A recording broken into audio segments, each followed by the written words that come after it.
Excelsior news में आप सभी का स्वागत है। मैं हूं रितेश गुप्ता। दर्शकों, आज मैं आपको प्राउडली इंट्रोड्यूस करवाने जा रहा हूं अर्जुन गुप्ता से। जी हां, अर्जुन गुप्ता जो ऑल इंडिया टॉपर हैं इंडियन इकोनॉमिक सर्विस एग्जाम्स में। आइए आपकी सीधा मुलाकात करवाते हैं अर्जुन गुप्ता से। अर्जुन, बहुत बहुत स्वागत है आपका एक्सेलशियर न्यूज में। Thank you so much sir, thank you so much. Arjun, आपने इंडिया लेवल पर टॉप किया है इंडियन इकोनॉमिक सर्विस में, क्या आपको उम्मीद थी? उम्मीद तो बिल्कुल नहीं थी। आई थिंक हर कोई जो भी एस्पेरेंट होता है वो टॉप करना उसका सपना तो होता है, वैसे ही मेरा भी सपना था। बट जब मैं एग्ज़ाम दे के आया था तो ऐसा कुछ सोचा नहीं था कि I top the country. But मतलब by God's grace, by parents blessing, I think ये पॉसिबल हुआ है आज।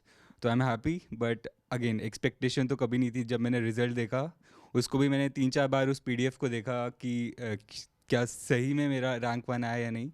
तो आई थिंक वही तो एक्सपेक्टेशन तो नहीं थी, but it by God's grace आ गया ऑल इंडिया रैंक 1।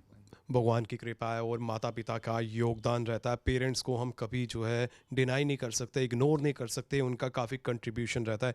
तो आपकी जर्नी में, आपकी सक्सेस में आप पेरेंट्स को कितना समझते हैं कि उनका योगदान है? I think parents plus my spiritual गुरु, उन्होंने मेरे को बहुत मोटिवेट किया है। मेरे पापा खुद टीचर रहे हैं, like he is a principal और dean in cluster university, doctor Chandrashekhar. और मेरी mama Mrs Vandana Mahajan, she is also government teacher in mathematics.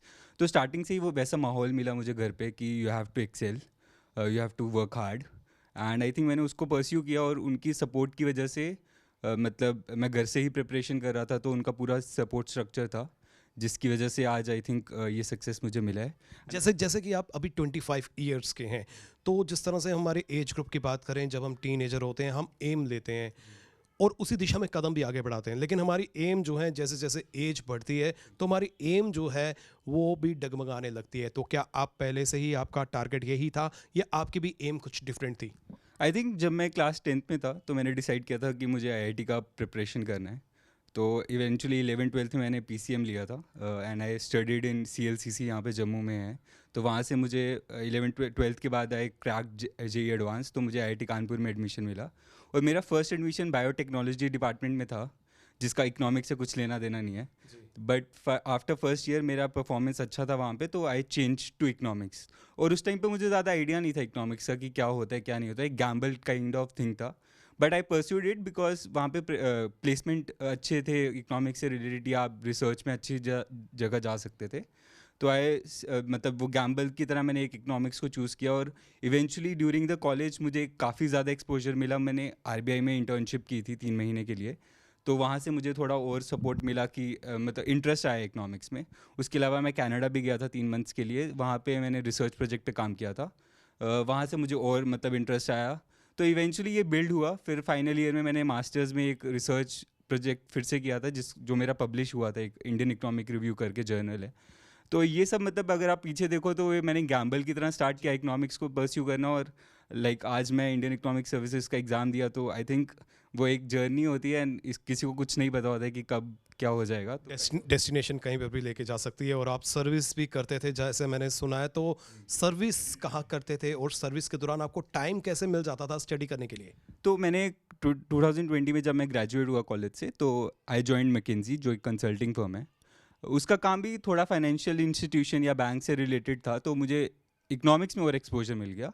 But मैं उस टाइम पे प्रिपरेशन नहीं कर रहा था, क्योंकि मैंने सोचा था अभी मैं जॉब कर रहा हूँ। बट इन बिटवीन मुझे रियलाइज़ हुआ कि इस कंट्री ने मुझे लाइक इतना दिया है इन टर्म्स ऑफ आईआईटी से, एजुकेशन बहुत सब्सिडाइज थी, तो आई शुड कंट्रीब्यूट बैक। और मैंने थोड़ा नॉलेज भी गैदर कर लिया था इकोनॉमिक्स में, तो आई थॉट कि मैं कंट्री को कंट्रीब्यूट कर सकता हूँ in terms of economic policy making. तो वहाँ से मैंने फिर डिसाइड किया कि I will give civil service examination और इंडियन इकोनॉमिक सर्विसेज।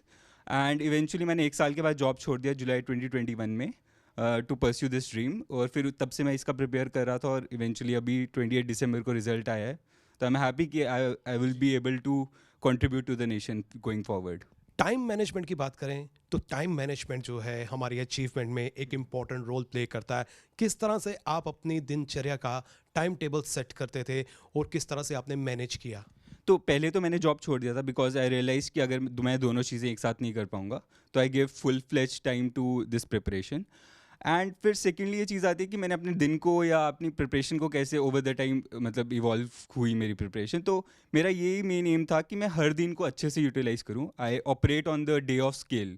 ये नहीं कि 6 महीने बाद एग्ज़ाम है तो मैं थोड़ा रिलैक्स होकर प्रिपरेशन कर रहा हूँ। तो मैं हर दिन को ऐसा समझता था कि मेरा 1 हफ्ते बाद एग्ज़ाम है, तो उस हिसाब से मैं एक मतलब एक अपने दिमाग में एक टारगेट सेट कर देता था कि मुझे आज ये कंप्लीट करना है, और eight the end of the day मैं ये देखता था कि क्या मैं उसको अचीव कर पाया या नहीं कर पाया। तो introspection plus operating on the day, ये मुझे इससे मुझे ये हेल्प मिली कि मुझे ये पता चल गया कि मेरा डेली एबिलिटी क्या है, और उस हिसाब से मैं अपने टारगेट सेट करता था और अचीव करता था, तो कॉन्फिडेंस भी आता था। तो ओवर द पीरियड मैंने इसको कंटिन्यू रखा। ये कंसिस्टेंसी आई थिंक की है। If you follow the your daily routine every day over the year, तो डेफिनेटली आपके पास एक अच्छा eight the end of the year एक अच्छा सेटिस्फैक्शन भी होता है कि आपने एक अच्छे से प्रिपेयर किया, और इवेंचुअली आपको एग्ज़ाम में भी इसका रिजल्ट दिखता है। सेल्फ स्टडी करते थे या कोचिंग लेते थे या फिर पेरेंट्स की हेल्प लेते थे या फ्रेंड्स की हेल्प लेते थे, ग्रुप स्टडीज़ करते थे, कैसे स्टडीज़ करते थे आप? तो पहले तो मैंने लाइब्रेरी ज्वाइन की थी, बिकॉज मुझे लगता था घर पे लोग आ जाते हैं तो थोड़ा डिस्टर्बेंस हो जाता है। उसके अलावा कोचिंग में मैंने एक कोचिंग ज्वाइन की थी ऑनलाइन, दिल्ली में, ब्लिस पॉइंट करके उसका नाम है। तो वहाँ से मैंने इकोनॉमिक्स ऑप्शनल के लिए पढ़ा था, बट वो भी मैंने बहुत सिलेक्टिवली देखा था क्योंकि मेरे कॉलेज में सेम कोर्सेज थे। तो जो कोर्सेज मेरे को लगता था मेरे वीक है, मैं वो उस पर देख लेता था उस ऑनलाइन पोर्टल पे। उसके अलावा मेरी दीदी भी प्रिपरेशन कर रहे हैं सिविल सर्विसेज की, उसकी काफ़ी हेल्प मिल गई मुझे, because she was already preparing. उसके पास नोट्स काफ़ी अच्छे थे, तो मैंने जहाँ पे भी यूज़ हो पाया उसके नोट्स भी मतलब मैंने यूज़ किए। एंड खुद बाकी मतलब मैं सेल्फ स्टडी खुद ही करता था विदाउट, मतलब मुझे ग्रुप्स पे पढ़ना उतना सूटेबल नहीं लगता मेरे लिए। वो पर्सनैलिटी टू पर्सनैलिटी पर्सन पे डिपेंड करता है। तो मैं सेल्फ स्टडी प्लस दीदी की हेल्प ले लेता था, और मोस्टली जो मेरे पेरेंट्स बिल्कुल मतलब वो तो सपोर्टिव थे ही, और मेरे जो आईआईटी कानपुर में जो मैंने यूज़ किया था अपना कोच मतलब ट्रेनिंग, उसको मैंने अच्छे से यूटिलाइज़ किया, वहाँ के नोट्स मैंने अच्छे से यूटिलाइज़ किए, और फिर मतलब इस तरह से मेरी स्ट्रैटेजी थी। अर्जुन, मैं आपसे ये भी जानना चाहता हूँ, कई युवा हैं, कई हमारे फ्रेंड्स हैं जो अटेम्प्ट करते हैं लेकिन उनको सक्सेस नहीं मिल पाती है, आप उनको क्या टिप्स देना चाहते हैं? टिप्स तो शायद मेरे पास ज़्यादा नहीं है, बट मैं हमेशा प्लान बी में एक सपोर्ट करता हूँ उसको। तो मैंने जॉब की थी, तो मुझे हमेशा ये था कि I always had a plan B, कि अगर ये सक्सेसफुल नहीं होता है तो मैं वापस उस जॉब में जा सकता हूँ। तो उससे मुझे थोड़ा कॉन्फिडेंस आया। तो मैं फर्स्ट ऑफ ऑल जो कॉलेज में लोग हैं और एस्पायर कर रहे हैं टू गिव यूपीएससी एग्ज़ाम्स, तो पहले तो मैं ये बोलूँगा कि आप पूरी तरह से अपने आप को ये नहीं करें कि आप एग्ज़ाम के पीछे लग जाएं। अपने बाकी पर्सनालिटी के एस्पेक्ट्स को एक्सप्लोर करें, क्या पता आपका इंटरेस्ट किसी और चीज़ में भी हो, तो उस चीज़ को भी एक एज अ बैकअप प्लान आप रख सकते हैं। इससे आपको कॉन्फिडेंस मिलेगा, और जब आप प्रिपरेशन कर रहे होंगे तो आपको अपनी, क्योंकि इस प्रिपरेशन में एक चीज़ इंपॉर्टेंट जो मुझे लगी, आपको अब खुद का मतलब पता होना बहुत ज़रूरी है, सेल्फ इंट्रोस्पेक्शन बहुत ज़रूरी है। तो वो आप तभी एक्सप्लोर कर पाओगे जब आप अपने बारे में जानोगे, अपने इंटरेस्ट को एक्सप्लोर करोगे। तो मैं बोलूँगा कि ड्यूरिंग कॉलेज टाइम आप सब कुछ एक्सप्लोर करें। And to those who are like preparing after the college, तो आप अपने हिसाब, मतलब जैसे मैंने बोला, on every day you have to get up, और अपनी स्ट्रैटेजी को एनालाइज कीजिए हर दिन at the end of the day, क्या मैंने जो टारगेट सेट किया था उसको मैं अचीव कर पा रहा हूँ या नहीं कर पा रहा। तो अगर आप इतना सेल्फ इंट्रोस्पेक्ट कर रहे हैं तो अपने आप आपको एक मतलब एक लाइन मिल जाएगी कि मैं कहाँ पे गलत जा रहा हूँ। अपनी टीचर्स का हेल्प लीजिए, अपने फ्रेंड से पूछिए कि मैं कहाँ लैग कर रहा हूँ। तो ये सब एक आई थिंक कॉम्बिनेशन होता है, इसका कुछ फिक्स्ड मंत्रा तो नहीं है, but I think combination of all these factors, if you follow the right path in terms of every day, तो डेफिनेटली किसी ना किसी फॉर्म में आपको सक्सेस ज़रूर मिलेगा। अर्जुन, जिस तरह से हमारी सोसाइटी की बात करें तो यहाँ पर डिस अट्रैक्शन के लिए जो है बहुत सी चीज़ें हैं, सोशल मीडिया है, टीवी है, मोबाइल फ़ोन्स हैं, तो आप डिस अट्रैक्शन से कैसे अपने आप को बचाव करते थे या फिर आप इन्वॉल्व हो जाते थे? लाइक इनिशियली तो मैं यूज़ करता था सारा social media, but eventually 3-4 months into the preparation मैंने व्हाट्सएप थोड़ा डिलीट कर दिया था। इंस्टाग्राम पे तो मैं कभी था नहीं, एंड बाकी सोशल मीडिया भी मेरा कम हो गया था। तो अगर, बट मैं ये नहीं बोलूँगा कि आप टोटली कट ऑफ हो जाओ लोगों से। मैं फ्रेंड्स को डायरेक्टली कॉल कर लेता था, जिससे मतलब मुझे मन कर रहा है कभी बात करने का, बिकॉज ये प्रिपरेशन है ऐसी कि आपको आपसे सेक्रीफाइस मांगती है।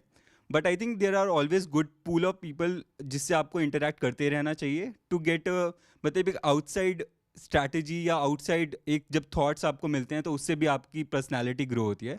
तो आई थिंक ये आप अपने हिसाब से डिसाइड कर सकते हैं कि आप कितना डिस्ट्रैक्ट हो रहे हैं। अगर ज़्यादा डिस्ट्रैक्शन है तो आप डिलीट भी कर सकते हैं इन चीज़ों को, बट ये बहुत पर्सनल ओपिनियन हो सकता है। आई थिंक मेरे को लगता था मैं थोड़ा डिस्ट्रैक्ट हो रहा हूँ तो मैंने व्हाट्सएप वगैरह उड़ा दिया था।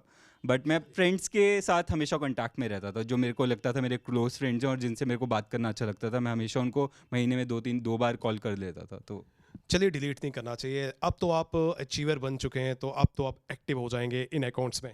हाँ, मतलब वो तो एक शॉर्ट फेज था। आई थिंक वो सस्टेनेबल नहीं है। You have to be connected to the society, to your friends, to your family.